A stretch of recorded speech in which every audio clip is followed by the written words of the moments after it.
And we're back. I know y'all are like, girl, I just saw you. But here we are on our regular Wednesday night lives. On Monday, we wrapped up, um, what do you call it? Vlogmas. I have been going live every day at 2 p.m. We wrap that up. If by chance you happened to miss any of the Vlogmas videos, there is a playlist on the channel where all 25 videos are. Hello, how y'all doing? I hope everybody had a nice holiday on Monday. If you celebrate, yesterday was Boxing Day.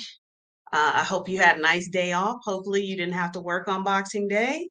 And here we are on Wednesday, December 27th. I have to remind myself of these things because, time is a construct. Dates mean nothing. All right, y'all. Um, what are we talking about today? Oh, okay. This is what we're talking about today. Um,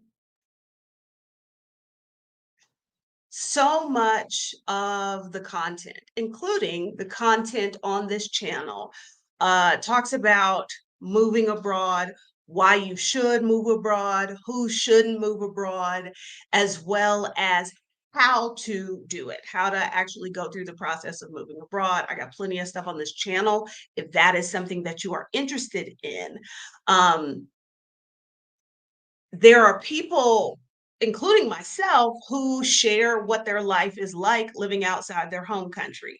On this channel, I've done a couple of like day in the life videos or, like, oh, I went grocery shopping or I went to the baseball game and, got some footage to share what that looks like with y'all. However, um, I I don't know that there is as much balance of that kind of conversation along with like what happens when you are living your life outside of your home country and the shit hits the fan.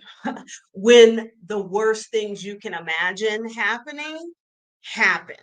And that's what I want to talk about today with y'all. And before we jump into that, in case you are new here, maybe the YouTube algorithm served this video up to you because it thought you would enjoy it. Maybe you are a fairly new subscriber. So let me introduce myself. My name is Adelia Aborishade, aka Picky Girl Travels the World. I left the US 7 years ago because I had the dream of living abroad and immersing myself in other cultures. And on this channel, I share about the life that I created for myself doing that. And I hope that by sharing this information, I'm going to empower some other women to go after the life that they've always wanted. That means on this channel, we talk about my life abroad, we talk about my experiences traveling, as well as how to get your financial situation in such a place that you can do all of these things because no matter what you have been told, money does buy happiness. It allows you to do the things that will make you happy. So, if any of those things are of interest to you, you found your people. Hit the subscribe button, turn on notifications. That way, the next time I upload a video or I go live, you will be notified. All right, y'all. So, um, I guess it was last week. Y'all know time is a construct. Last week there was an interview with me published on CNBC. And one of the things I was asked in that interview was whether or not I have plans to return to the US in the future. My answer was no, which is the same way I felt 7 years ago when I left the United States. When I left, now everybody who moves abroad, that may not be their intention, but for me, my intention was not to return to the US. Um, and there are some consequences of making a choice like that. Um, when you live abroad, when you live outside of your home country, you're living your life completely, wholly, and that means that all of the things that could happen in your life if you were still back home can also happen in your new country. And you've got the added element of possibly being away from a big chunk of your support network, your family, your friends. And so I wanted to talk tonight about, like, how does that work? What can we do to create a plan for those worst case scenario situations? This is something that I have talked about previously. I did an episode of my podcast on it. It was a YouTube live as well, called Doing Life Alone, where that I had that conversation because one of the expats who had lived here in Mexico City for more than 20 years passed away, or he got ill and eventually passed away. And there was a lot of confusion in the aftermath of that, of like, oh, well, who knows what, how do we contact people, that sort of thing. And I've linked that video in the description. Today's video, this is not really what I had intended to talk to y'all about today, but the universe spoke to me on, I don't know what day it was, just the other day. Maybe it was Monday, maybe it was yesterday. That's what it was. Okay, I want to share the screen with y'all, but I'm not finding the document that I want to share with y'all. Huh, I can't remember the name of it. Give me a moment, please. Sorry about this, y'all. Um, I'm out of habit for these Wednesday lives. Okay, now I see what the file is called. I can go back over here and pull it in. Thank y'all for being patient with my my little delays over here. Okay.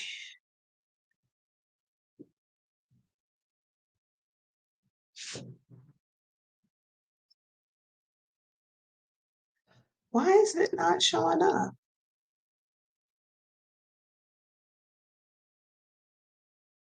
Okay, there it is. I need to get a better file management strategy. That's what that's telling me. Okay, and will it load? Here we go.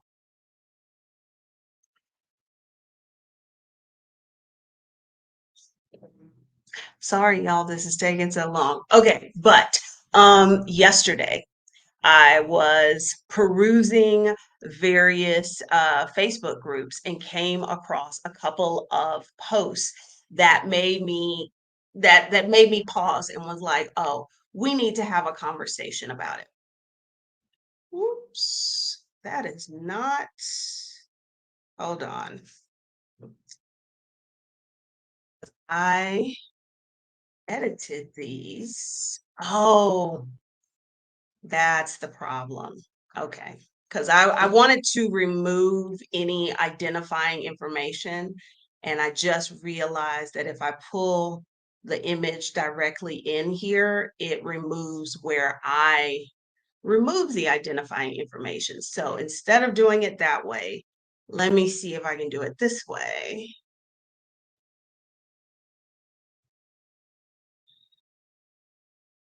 Haha. There we go. All right, so y'all should, I hope, be looking at a y'all should be looking at this post that I saw yesterday on Facebook. Merry Christmas, everyone. I hope someone can help me. My dad retired, has dual citizenship, been living in Mexico now since 2021. Today, we got a call from our family telling us his neighbor found him unconscious in his home. He might have been there for several days. He was taken to a hospital. We've gotten limited information on how much care he is getting. He did not ever get medical insurance in Mexico.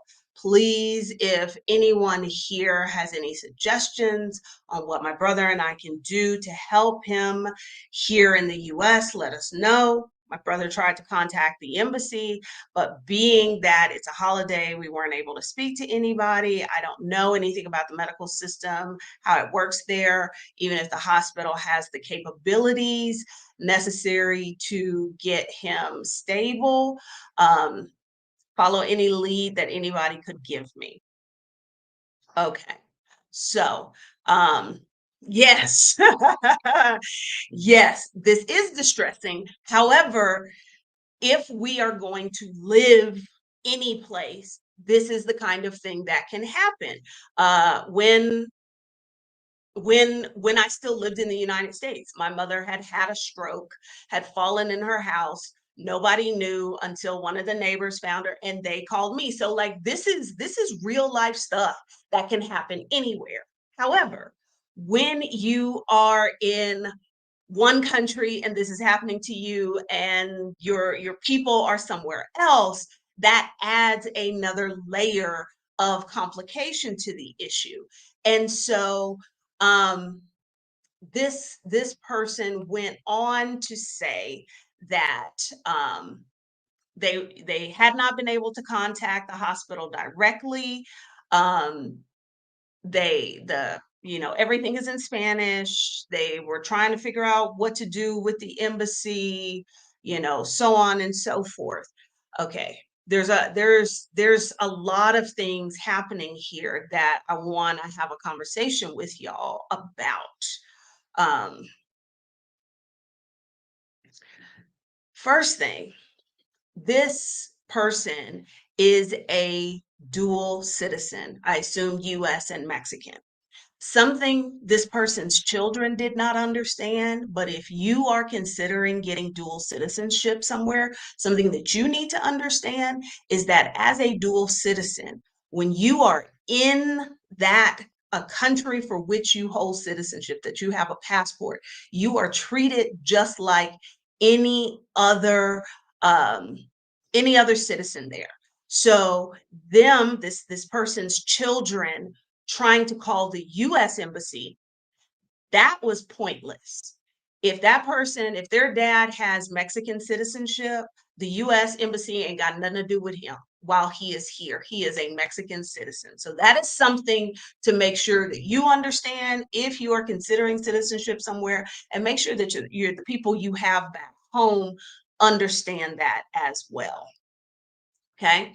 Um, so obviously in this situation, this man did not have he didn't have a plan. And that's what I want us to talk about is what kind of plan we need to have. What are the things you need to consider?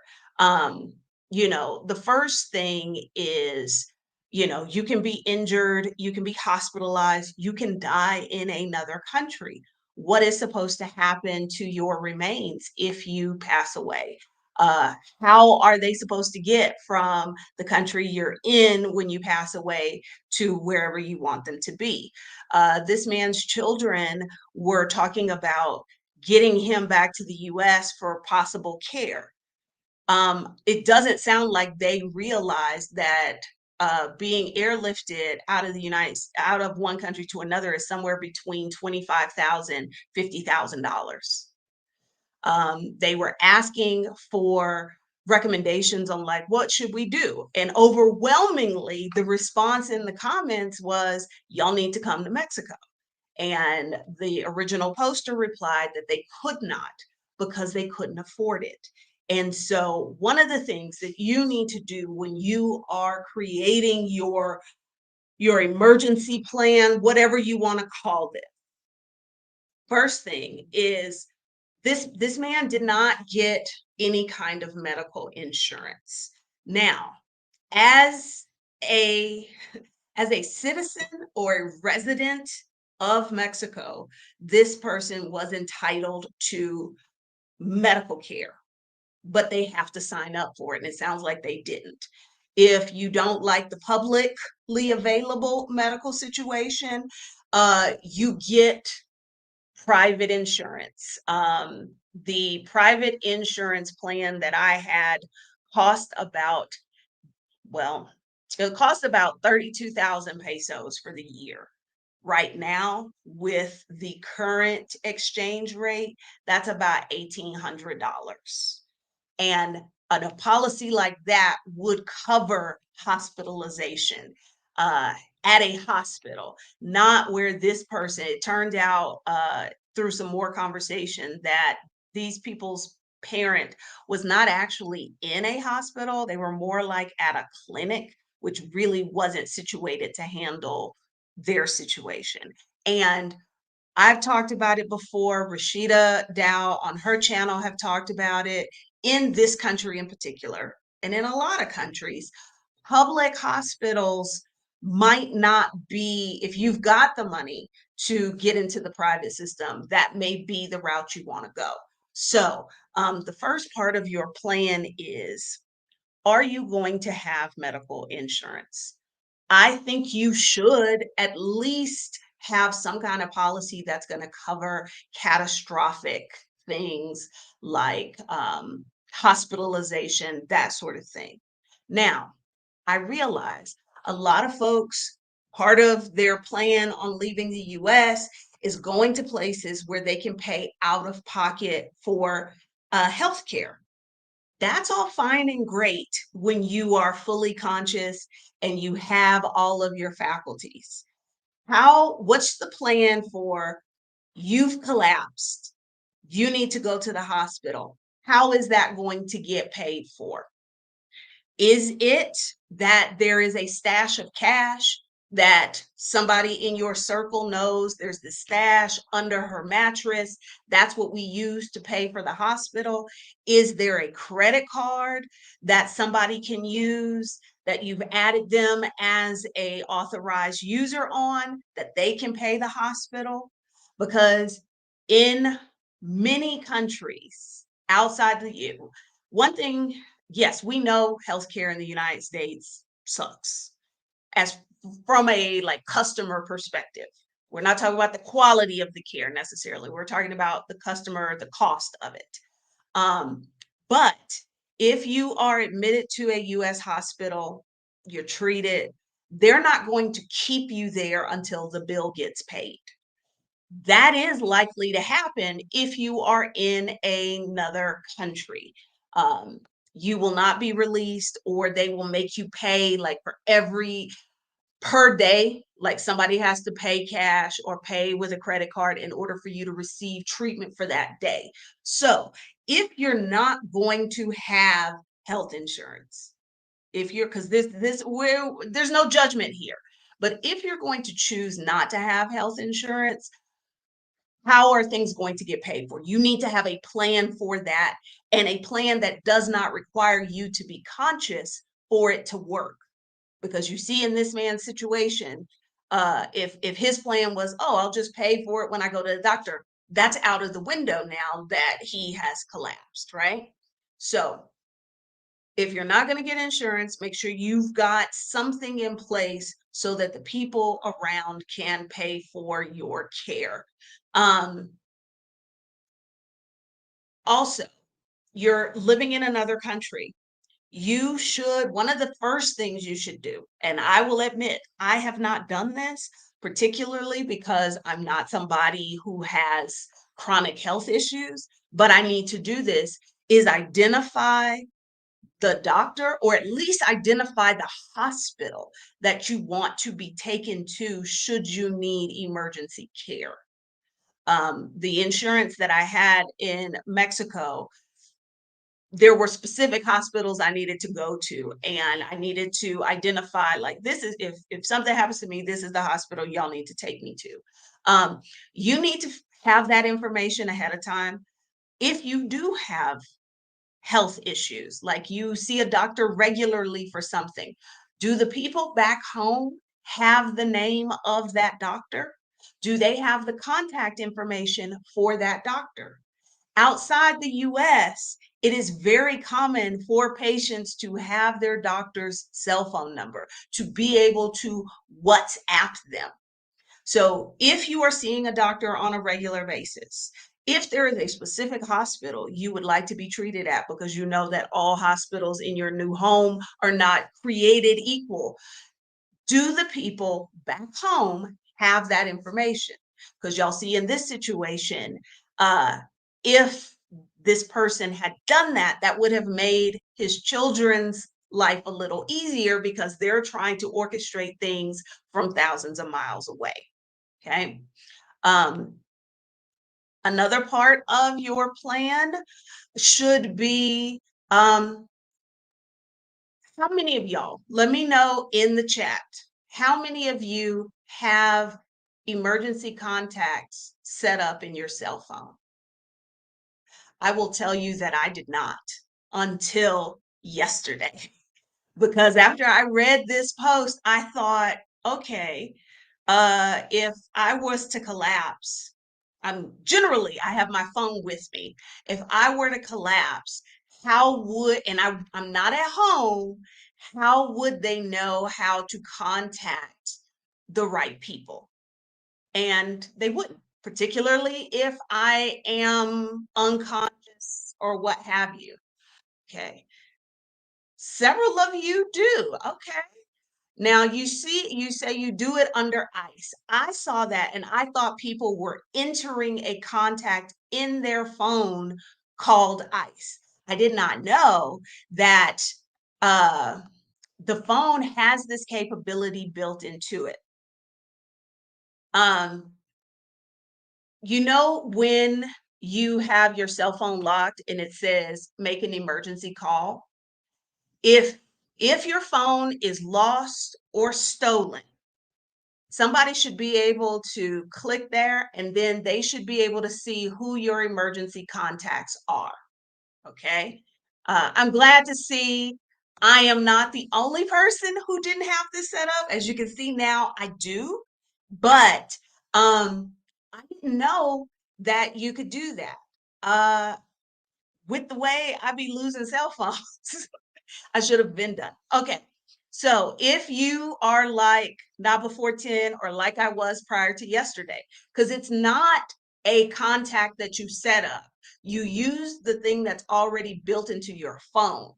And if you don't know how to do that, there is a video linked in the description. It's from a police department and they go through the steps for Android and for iPhone. But literally, I just clicked where it said ICE. There were no people in there. I went through and I selected the contacts I wanted to show up, and there it is. And I'm like, okay, that gives me a little bit more sense of security. Um, it's not tied to WhatsApp, but if you're WhatsApping someone, you have to have their number saved in your phone. So you can use them as your ICE, but use it through the phone. And both Android and iPhones have a feature that let you add your health information. So this is a screenshot of after I set it up. My phone was locked and I hit make emergency call. And then you notice at the top, it lists my emergency contacts. But then I saw this little heart down at the bottom and what was like, oh, health information. I clicked that. I know I haven't put any in there and it's telling me how I can go add that.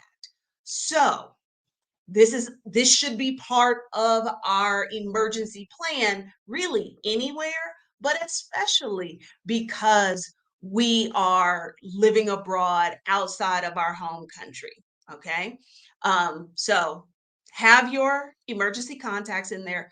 If you've got particular medical issues, that if someone were to find you lying out somewhere unconscious that people would need to be aware of, I would add that in your phone as well.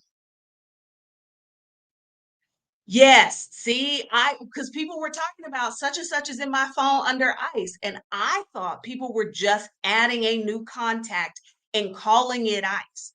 I did not realize that this is a functionality built into your cell phone so that people can call these contacts even if your phone is locked because they are considered emergency calls. Okay. Um, All right.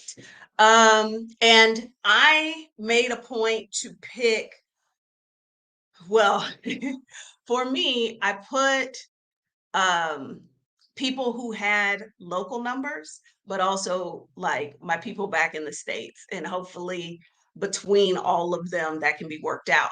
Typically, what I do at home is because I've always thought about, okay, what if I collapse here? What if, something happens and I'm here and let's say the landlord is the one that comes and finds me.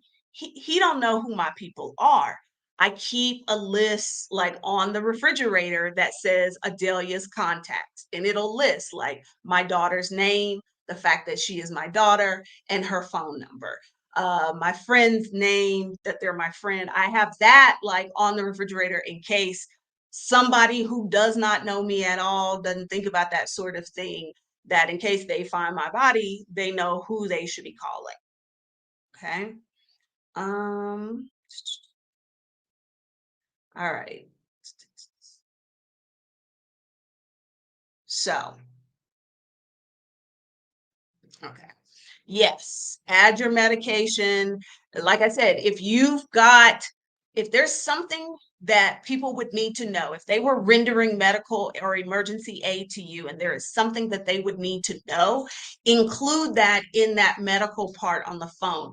There's also a link in the description that is specifically for iOS devices. Um, and I want to say in built into your iPhone, I think you can put more information. Y'all know I don't speak iPhone, okay? But there's stuff you can put in there. So have your emergency contacts. Okay, do people have a way to contact the folks back home? Like I said, I usually keep a printed list like on my refrigerator because I think about, all right, if I'm collapsed and somebody comes into the apartment, where would be the most obvious place would they look um, to get that information? I put it there. I also gave physical copies to the people back home. I've not given physical copies to the people here. That's something that I need to do because I have sent them the contacts through the phone, but it's always a good idea to be like double covered. All right. Something else you should do as part of your plan is, okay, do the folks back home, do the folks back home, do they have passports? This is a conversation I had with my oldest child. And I was not pleased with her response because I pointed out to her, I said, hey, if something happens to me, you don't have a passport. And she was like, yeah. And I was like, that means you can't come and check on me. You can't come and see about like getting my stuff or whatever. And my child told me, oh, I figured you had somebody to take care of that. So don't, I'm sharing this with y'all so that don't assume that the folks you have back home know what to do. Don't assume they have your plan. Okay?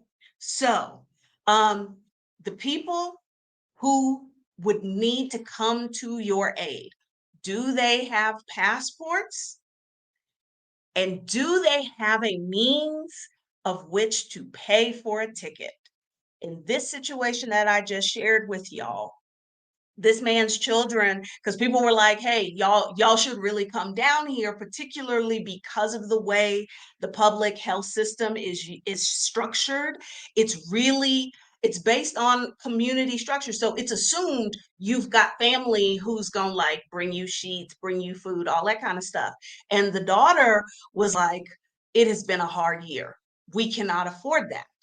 This is one of the reasons that I have the people with the passports at home, they are also authorized users on different credit cards that I have, because I don't want the cost of coming to help me to keep somebody from being able to come.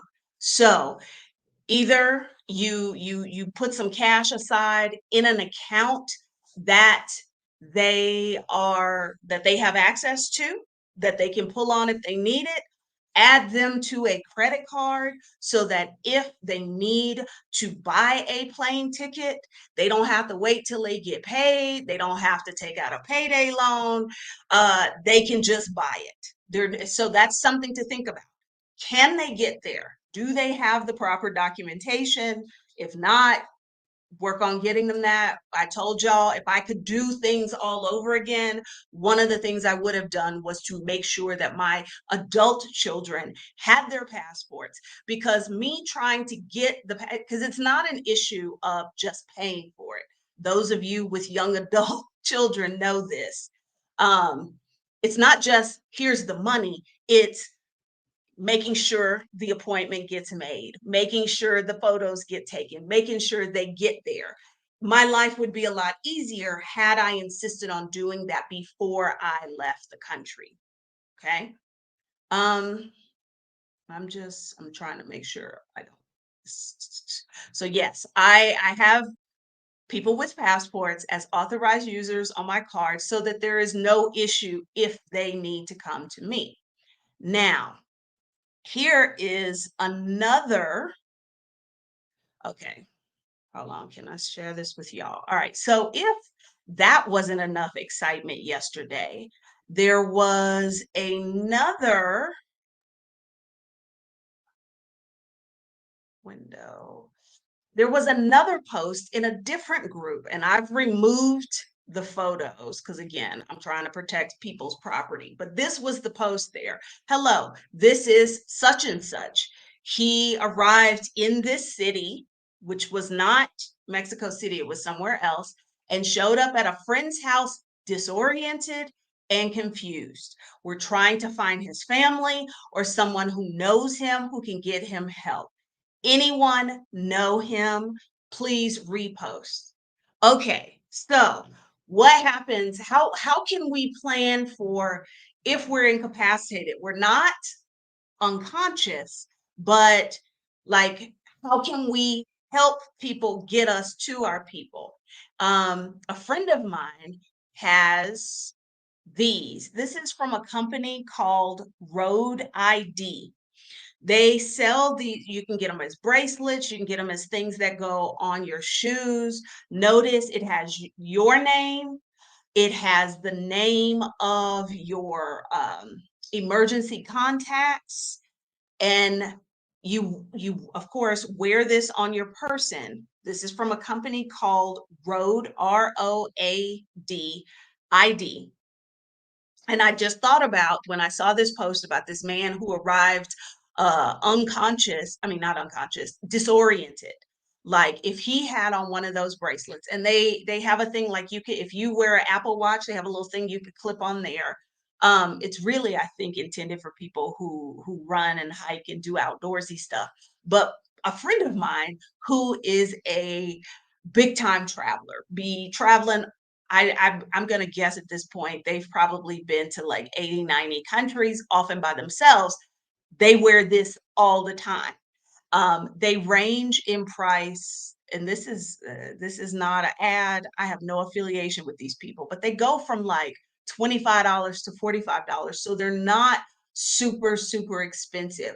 I see several people in here mentioning what is it? The emergency, what is it? The medical alert bracelets. Well, if you don't have a medical condition, but you want people to be able to contact your folks, I think something like a road ID um, would be a good, particularly those of us who travel solo. So, like, I make a point to share my TripIt itinerary with Team Adelia.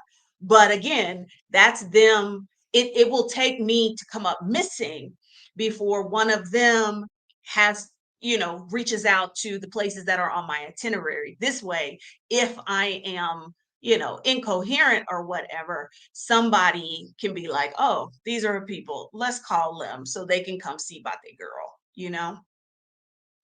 um yeah, the I think the price is very affordable. There are multiple styles, but something like that, again, if we are living our lives, we are aging in a country where maybe we are not fluent in the language, we don't have as robust of a network as we did back home, I think all of these things would go a long way in helping us when the worst case scenario happens. Um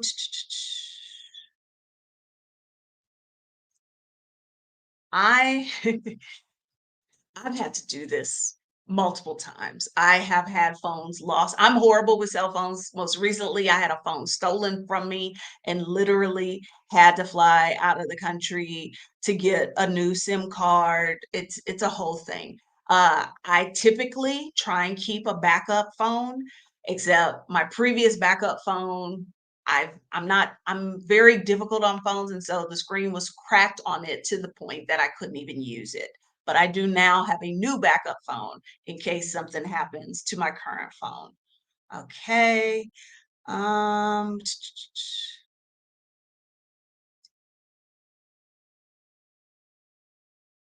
okay, I see that there was a conversation about Medicare. There is Medicare, a Medicare, there's Medicare Advantage, and what's the other one? Because those supplemental plans, they offer some coverage outside the US. But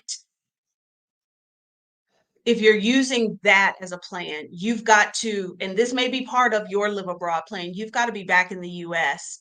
You can't be gone more than 6 months at a time. For somebody like me, that's not really part of my plan. So for somebody like me, having actual health insurance that will pay outside the US is a better way to go. Thanks, HJ Dreams. You're very, very welcome. You're very welcome. And thank you, Diane. Appreciate you. No, no, not Colonial Penn. There's because I just watched a video on it the other day.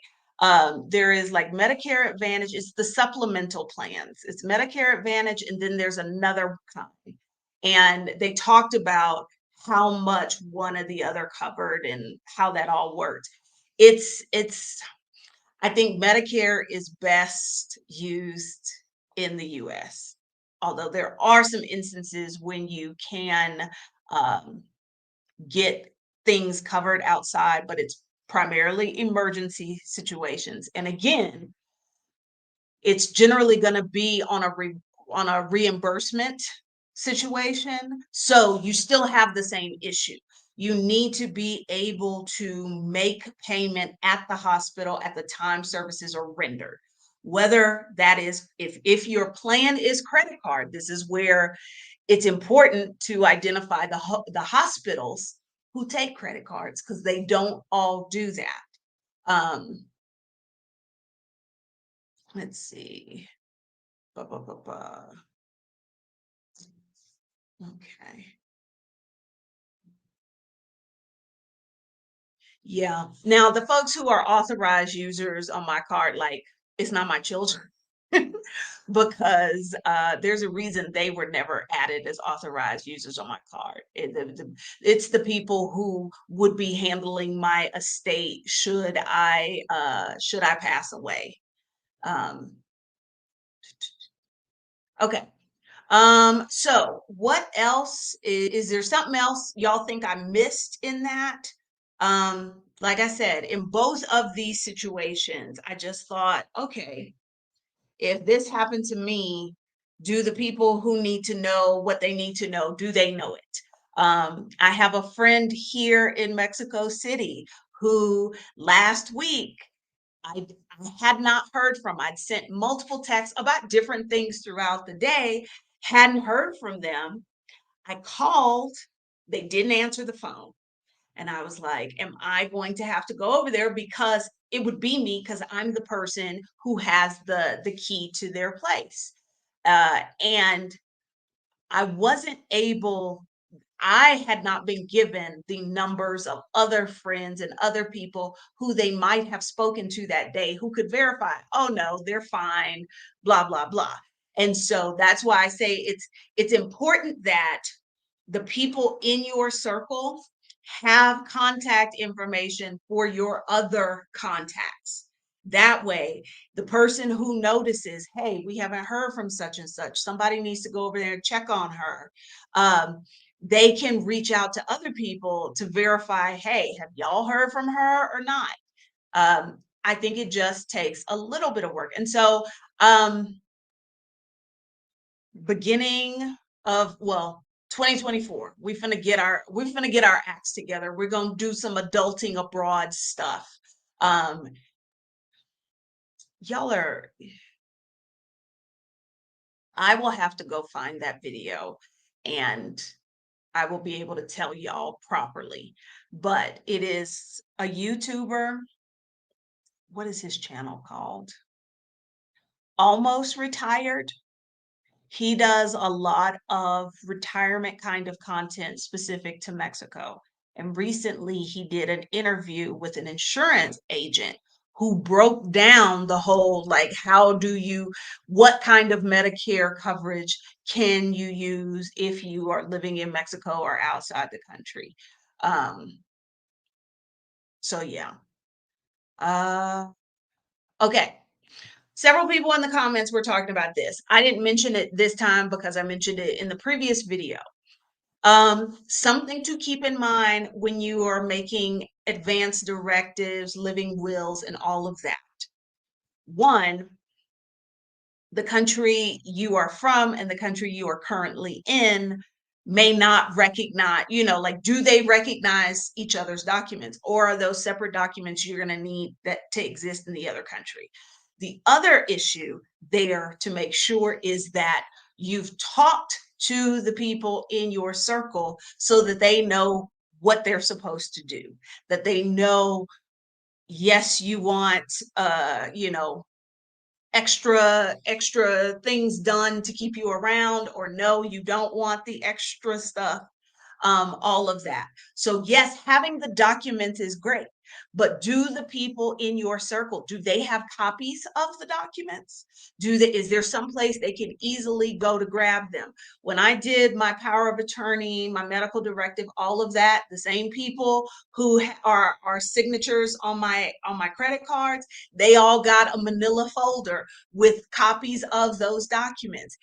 That way they know, oh, such and such has the power of attorney on this, because like one person has my real estate power of attorney, somebody else has my financial power of attorney.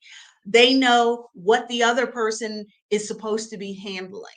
I think the biggest thing that messes us up is we have all these ideas and desires up here, but we fail to communicate them to the people who will be responsible for seeing them through. And I know folks don't like to have conversations about, bad things happening, but the reality is bad stuff happens. And so we need to have those conversations and be very explicit about, this is where that document is, this is who needs to do this, this is what I want. Because showing up, I assume my medical directive from the US, the people here in Mexico are going to be like, what? They just going to ask my kid, what should we do for your mother? And I needed to have already had a conversation with her about what my wishes are. So it's like we got to try and cover as many bases as we can. Yeah, I really suggest like having a schedule or a okay, because I am somebody who often travels a lot and travels alone, like what's a reasonable amount of time that if somebody hasn't heard from me, that they should start like following up. One of my dear friends was traveling alone in Southeast Asia, and I hadn't heard from her in like a day and a half. I had the hotel information, so here I am in a whole nother country. I'm calling that hotel in Thailand, and I'm like, you know, has she checked out? Is she still at the hotel? Can you ring her room for me? All of that sort of thing. So y'all may want to have a conversation like, if you ain't heard from me in 24 hours, this is what you should do. Or I'm going here, I'm going to be like hiking or something and be out of pocket. So, what's a reasonable amount of time to do something before to wait before you call people. Um, I just saw a comment about the embassy. I think most folks, and I think movies have contributed to this, we're giving the embassy credit to be able to do far more than it can. Okay. You get injured, you fall ill, and you need to get back to your home country. That is not the embassy's job. Um, it's people often say, oh, well, the embassy can help with that. They're good about like replacing documents, uh, facilitating liaisoning between your family and the authorities in this country you're in. But beyond that, I don't know that there's a whole lot that they're going to be able to do for you. The other thing that I want to tap on for just a little bit in that first situation where this man had collapsed and his children were trying to get him back to the US. As Americans, that's our default thought. But is that what you want? I have had a conversation with my child and with the other people on Team Adelia and have said, under no uncertain terms, or if I fall ill somewhere, should you bring me back to the United States? I will never financially recover from having to afford medical care in the United States. Don't do that. Either treat me in the country I'm in or send me back to Mexico. But it sounds like this man never had that conversation with his children, and his children are like, well, we're in America, so he needs to come back here. If that man didn't get insurance here in Mexico, is he going to pay for medical care in the United States? So if that's a preference of yours, make sure that the people in your circle know what that is. Travel insurance covering emergency evacuation. If you have properly selected your travel insurance, it should have this. Like I would not get travel or emergency healthcare insurance that doesn't have this in it, but don't assume that emergency evacuation is included. You need to verify that when you are buying the policy. Um, in the description of this video, I have a link of a source where you can compare different policies. It is an affiliate link, but it doesn't cost you anything extra to book. They've got multiple insurance companies and you get to like drill down into what kind of coverage specifically you are looking for. Okay.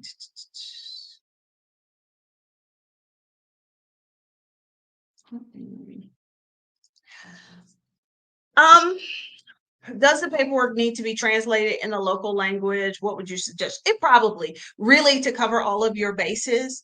Um, I would probably, particularly like the medical directive stuff, I'd have that translated into the language or find out is there a version of it that already exists in that country and use that. When we get into things like, property, Um, I hold those are separate, but something like an advance directive, medical power of attorney, that sort of thing, I would I would think your best bet would be to have it in additional languages as well, because there are going to be some of us where there are no people back home to contact, and it'll be up to the friends and the family of choice that we've created in our new country, and they might not speak English, and that would help them know what we want. Uh, Yes, you should register with the State Department using STEP, um, and that helps them know you were in the country. Um, but like I said, there's a lot of things people think that the embassy will do for you that they won't. So, like, if you get robbed and you need to file the appropriate police reports and you are struggling to do that on your own, they can help you with that. Like I said, they work really well as liaisons, but like your dad had a heart attack and you need him to get back home to California, they're not going to help you with that.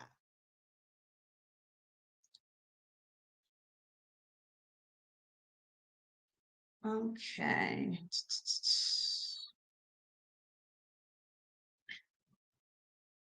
Um, Thank you for mentioning this, H&D. Please don't forget natural disaster preparation, go bag with documents, medications, copies of IDs. In my go bag, there is a water bottle, there's a change of clothes, there's dog food, there's a backup leash, there are like my birth certificate, all that kind of stuff is in there. There's cash because when I was here during the big earthquake, if you needed to pay for something with a credit card, that wasn't going to happen, and you weren't going to be able to get money out of a ATM.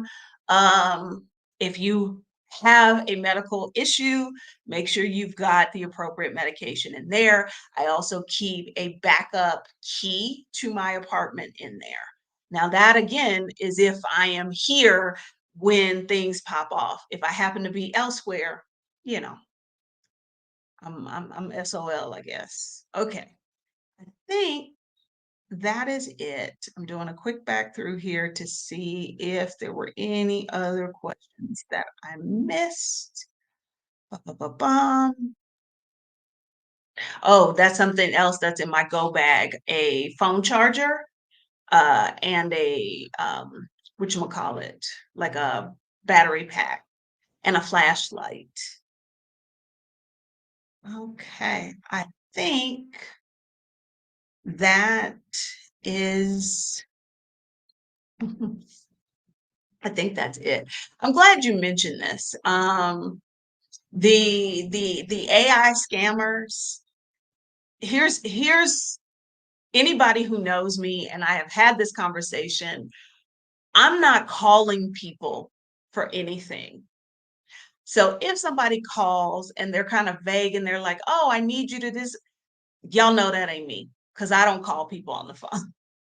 But yes, having a code word or a question that you ask that only that person would know the answer to, so that you can verify that that is actually them. That is a great practice to have because they are finding so many ways to try and scam us out of information, money, information, what have you. I think, okay. Yeah, I think that is it for us. Like I said, check. No, I don't. I do not. If you call me and you didn't text first to say, "Hey, I'm gonna call you," I'm already assuming the worst. Who's dead? What vehicle accident have you been in? Why are you calling me on the phone? Um, Check out the links in the description, um, in case you want to. I did not link Road ID But links to other videos, links to the video for how to add the emergency contacts to your phone, that is all in the description. I will see y'all next Wednesday at 7 p.m. Eastern. All right. Bye, guys.